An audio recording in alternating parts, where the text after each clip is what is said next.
Hello friends, मैं हूं जितेंद्र और आप देख रहे हैं एडुपीडिया ट्रेन योर ब्रेन। आज हम ज्योमेट्री विषय पे चर्चा करेंगे।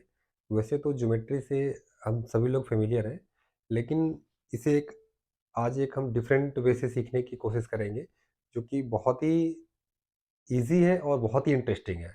तो चलिए शुरू करते हैं। ज्योमेट्री का सबसे पहला फॉर्म है one to many. One to many से हम ज्योमेट्री के हर शेप को हम डिफाइन कर सकते हैं।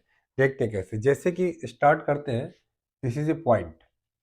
ठीक है, पॉइंट जैसा मैंने बोला कि one to many, one to many, बहुत सारे पॉइंट्स को जब आप कलेक्टिवली प्लेस करेंगे, it will become A line.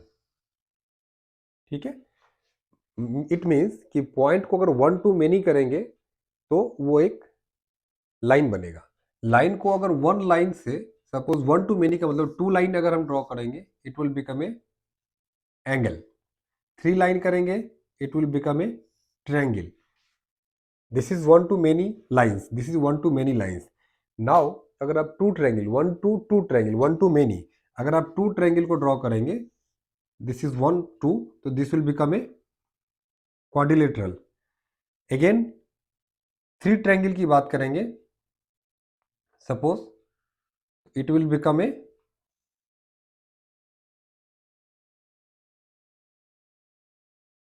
Quadrilateral. अब इस तरह से नंबर ऑफ ट्रायंगल्स अगर आप बढ़ाते जाएं, it will become a polygon like this. Number of triangles जैसे जैसे हम इंक्रीज करेंगे, it will become a polygon. Infinite number of triangles will become a circle. Because जैसे मान लीजिए कि हमने ये एक पेंटागन बनाया, now it is a hexagon.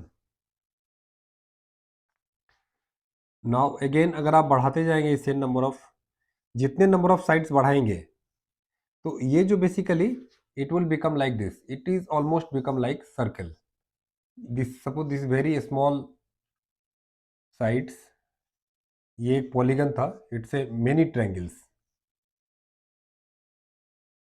तो each sector is a triangle. तो व्हेन आप इसमें जब इनफाइनाइट नंबर ऑफ ट्रायंगल्स करेंगे, तो this side will become A point and it will finally become a circle. तो बेसिकली ये जो डिफरेंट फॉर्म ऑफ ज्योमेट्री है, ये एक वन टू मेनी का कॉन्सेप्ट है। एंड सपोज वन सर्किल है, वन सर्किल को हमने यहाँ से कट कर दिया एंड इसे ओपन कर दिया, it will become a straight line. तो जितने भी शेप्स ऑफ ज्योमेट्री हैं, जहां से हमने शुरू किया था स्ट्रेट लाइन से, तो ये बेसिकली सर्कल और स्ट्रेट लाइन के बीच में है। हमने लाइन से स्टार्ट किया था and infinite number of triangles will become a circle. तो इन दोनों के बीच में ये सारे पॉलीगन्स हैं। This is the one way of understand the geometry. अब हम इसको एक और तरीका सीखते हैं कि geometry as a number pattern.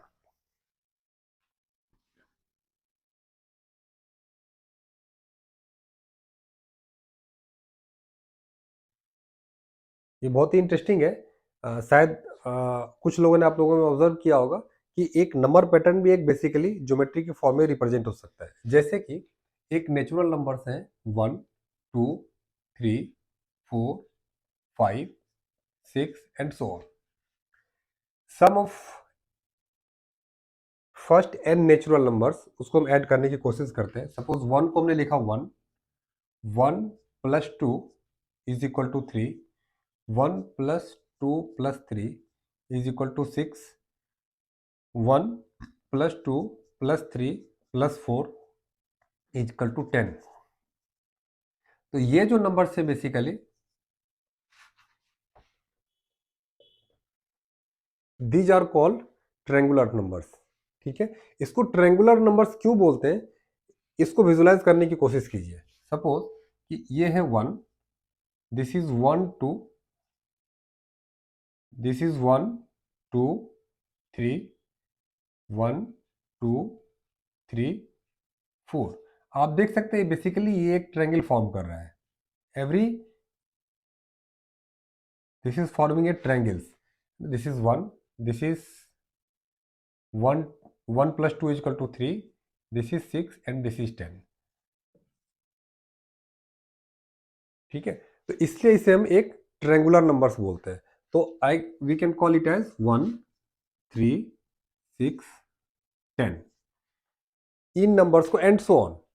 ठीक है, तो ये सारे नंबर्स जो है these are called triangular numbers. इस तरह के इंफॉर्मेशन पे समटाइम्स कुछ छोटे क्लासेस में क्वेश्चंस भी आते हैं कि which are triangular numbers, options दिए होते हैं। अब सपोज दो ट्रेंगुलर नंबर्स को आपस में ऐड करते हैं, इन दोनों को जब ऐड करेंगे this will become 4, this will become 9 and this will become 16। कुछ ऑब्जर्व कर पा रहे हैं इसमें? These numbers are nothing but the square numbers. Basically ये क्या है, 2 का स्क्वायर, दिस इज 3 का स्क्वायर एंड दिस इज 4 का स्क्वायर। तो बेसिकली दो ट्रेंगुलर नंबर्स को ऐड करके एक स्क्वायर नंबर बनता है। इसको अगर आप यहाँ पे विजुलाइज करने की कोशिश करेंगे तो सपोज ये एक ट्रेंगल था एंड यहाँ पे सपोज हमने बोला कि 1 + 3, राइट? तो 1 + 3 इक्वल टू 4। फॉर एग्जाम्पल जैसे वो एक 1 था एंड दिस इज 1 और 2, तो ये एक ट्रेंगुलर नंबर था। एंड दूसरा हमारा फर्स्ट ट्रेंगुलर नंबर क्या है? अगर आप ये एक ट्रेंगल था तो जस्ट उसके पहले का जो ट्रेंगुलर नंबर है इज 1। तो बेसिकली अगर आप देखेंगे तो ये एक दो ट्रेंगल है, तो दो ट्रेंगुलर नंबर बेसिकली के स्क्वायर के फॉर्म में आ रहा है, इसलिए ये स्क्वायर नंबर कहलाता है। नेक्स्ट अगर हम बात करें 3 + 6, तो सपोज पहले 6 को रिप्रेजेंट करते हैं 1, 1 + 2, 1, 2 एंड 3।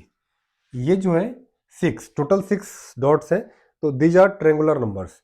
इसके पहले का जो ट्रेंगुलर नंबर्स है 3, इसको अभी मैं एक लाइन से डिनोट करता हूं ताकि आप डिफ्रेंशिएट कर पाए। नाउ दिस इज, एक नंबर था 1, 1 एंड 2, ये सेकेंड ट्रेंगुलर नंबर था।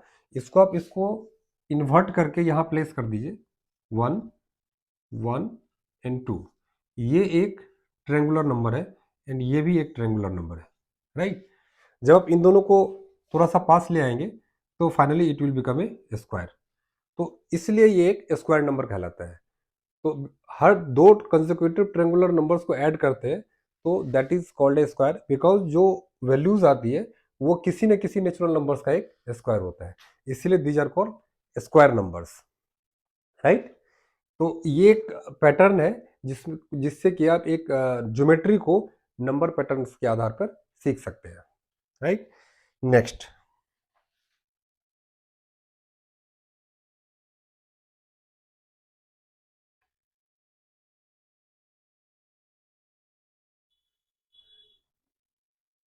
अब एक टर्मिनोलॉजी होता है कि basically different types of polygon, right? Basically हम लोग ऑलरेडी जान रहे हैं कि अगर कोई पॉलीगन जिसके नंबर ऑफ साइड्स इक्वल होते हैं they are called regular polygons, और जिसके साइड्स अनइक्वल होते हैं they are called irregular polygons. Polygons किसी भी साइड्स के हो सकते हैं, लाइक ट्रायंगल में 3 होते हैं, स्क्वायर या रेक्टेंगल में 4, क्वाड्रिलेटरल्स में 4, पेंटागन में 5। तो these are called basically polygons. तो regular polygons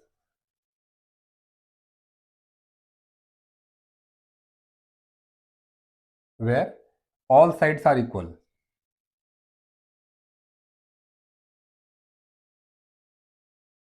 right?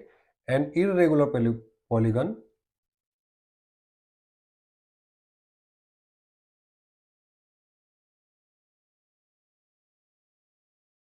all sides are not equal।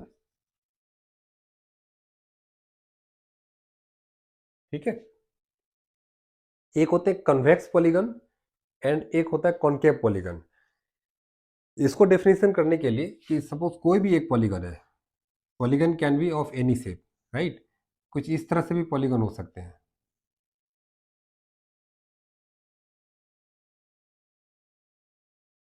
Suppose एक तो ये अगर सारे साइड्स बराबर है तो एक रेगुलर पॉलीगन कहलाएंगे, और अगर इस तरह से है सपोज, आप देख सकते हैं इसमें सारे साइड्स बराबर नहीं है तो ये इरेगुलर पॉलीगन है। लेकिन जो मैंने नेक्स्ट टर्म बताया कि एक कॉन्वेक्स पॉलीगन होते हैं और एक कॉनकेव पॉलीगन्स होते हैं। ये बहुत कॉमनली यूज नहीं किया जाता है, लेकिन जस्ट डिफिनीशन के पॉइंट ऑफ व्यू से एंड कभी कभी किसी कॉम्पिटिटिव एग्जाम्स में पूछे भी जाते हैं। तो कॉन्वेक्स पॉलीगन का ये डिफिनीशन है कि आप इस कोई भी डायगोनल खींचिए बेसिकली, तो जो इसके अंदर का शेडेड एरिया है, तो डायगोनल का कोई भी पोर्शन इस पॉलीगन के बाहर नहीं जाएगा, और जितने भी बेसिकली ये वर्टेक्स हैं ये एक आउटर की साइड में निकले होते हैं, तो इसमें जितने डायगोनल्स अगर इस शेप के अंदर है तो these are called convex polygon. But अगर आप इसकी बात करें कॉनकेव पॉलीगन, तो इसमें ये डायगोनल्स तो अंदर है, बट अगर आप इस डायगोनल को ड्रॉ करेंगे तो आप देखेंगे ये जो पोर्शन है it will become outside this polygon, ये भी अंदर है, लेकिन अगर मैं इन दोनों को मैच करूं तो ये अगेन बाहर है। तो इस तरह के जो पॉलीगन्स होते हैं they are called concave polygons, right. इस पे एक बहुत ही अच्छा कॉन्सेप्ट है जिसमें कि नंबर ऑफ डायगोनल्स पूछे जाते हैं और ये बहुत कॉमन है हर एग्जाम्स में, उस पर हम थोड़ा सा चर्चा कर लेते हैं कि क्या होता है। और जैसे सपोज कि अगर कोई भी पॉलीगन है जिसका कि साइड एन है, एनी पॉलीगन, राइट, तो हमने सीखा कि नंबर ऑफ डायगोनल्स कितने होंगे, मैक्सिमम नंबर ऑफ डायगोनल्स कितने पॉसिबल है। तो शायद ये फार्मूला तो हम सभी ने सीखा होगा, n इंटू एन माइनस 3/2, कि अगर कोई भी पॉलीगन जिसमें नंबर ऑफ साइड्स n है, रेगुलर पॉलीगन, मान लीजिए कोई भी एक रेगुलर पॉलीगन है जिसके नंबर ऑफ साइड्स n है, तो नंबर ऑफ डायगोनल्स कितने होंगे। लेकिन इसको समझने की कोशिश कीजिए कि ऐसा क्यों होता है।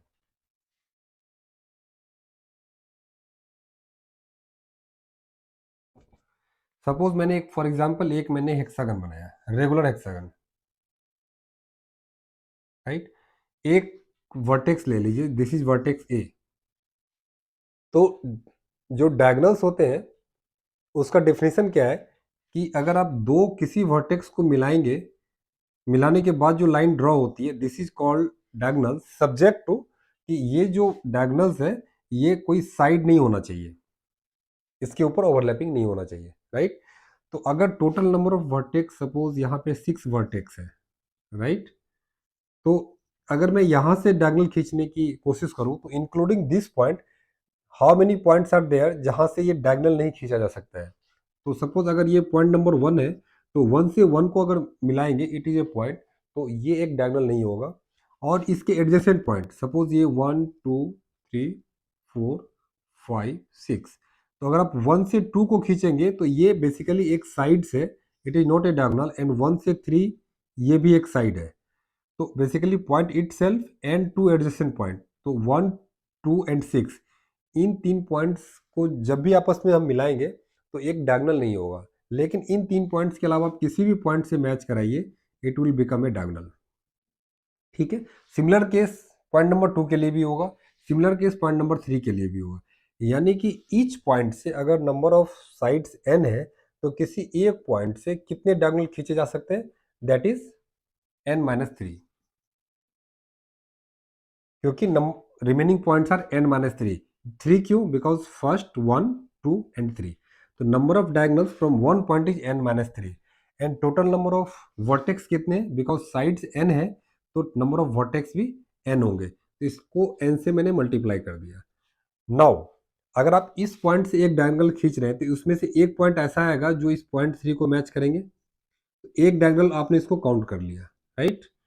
जब आप पॉइंट नंबर 3 पे आएंगे तो यहाँ से जब डायगोनल आप खींच रहे हैं, सपोज यहाँ खींचा और यहाँ खींचा, तो अगेन ये वाला डायगोनल फिर से काउंट हो रहा है, बिकॉज जब आपने ए से खींचा तो पॉइंट नंबर 1 2 3 का एक डायगोनल, और जब पॉइंट नंबर 3 से आपने खींचा तो पॉइंट नंबर 1 2 3, तो एवरी डायगोनल जो है वो ट्वाइस, दो बार आ रहा है।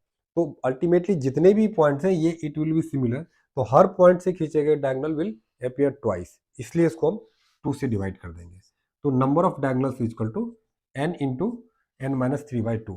इस तरीके से एक बार अगर आप इसको अंडरस्टैंड करके अपने माइंड में अगर आप बिठा लेते हैं तो आई एम श्योर कि आप फ्यूचर में कभी भी इस फॉर्मूले को कभी नहीं भूलेंगे। तो ये बहुत ही इंपॉर्टेंट फार्मूला है एंड कॉन्सेप्ट भी है कि इससे बेस्ड क्वेश्चंस नॉर्मली एग्जाम्स में एक आध क्वेश्चन होते ही होते हैं, ठीक है। इसमें एक और कॉन्सेप्ट है कि sum of interior angles of any polygon कितने होते हैं। सपोज एक ट्रायंगल है, तो ट्रायंगल का ऑल इंटीरियर एंगल्स का हम जानते हैं दिस इज 180 डिग्री, क्वाड्रिलेटरल के केस में इट इज 360 डिग्री।